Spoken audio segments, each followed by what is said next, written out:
আপনার স্পেসটা কি শুধু একটা ঘর, নাকি আপনার লাইফস্টাইলের প্রতিচ্ছবি? ডিজাইন যেখানে ক্রিয়েটিভিটি আর কমফোর্ট একসাথে মিশে যায়।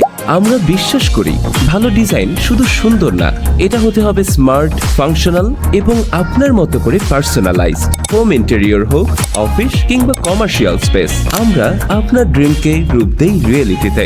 প্রিমিয়াম কোয়ালিটি কাজ, স্মার্ট স্পেস প্ল্যানিং আর নিখুঁত ফিনিশ। আমরা দিচ্ছি আধুনিক, স্টাইলিশ এবং সম্পূর্ণ customised interior design solution. Living room, bedroom, dining, kitchen থেকে শুরু করে পুরো ঘরের জন্য অভিজ্ঞ ডিজাইনার ও দক্ষ কারিগরের নিখুঁত সমন্বয় আমরা নিশ্চিত করি স্মার্ট ডিজাইন। আপনি চাইলে আপনার ফ্ল্যাটটা কেমন হবে কাজ করার পরে, যদি আপনার একটা মনে সন্দেহ জায়গা, তাহলে আপনার একটা 3D ডিজাইন করে নিতে পারেন বা এটা 2D ডিজাইন করে নিতে পারেন। সামান্য কিছু টাকা খরচ হবে 2D এবং 3D এর জন্য। আজই যোগাযোগ করুন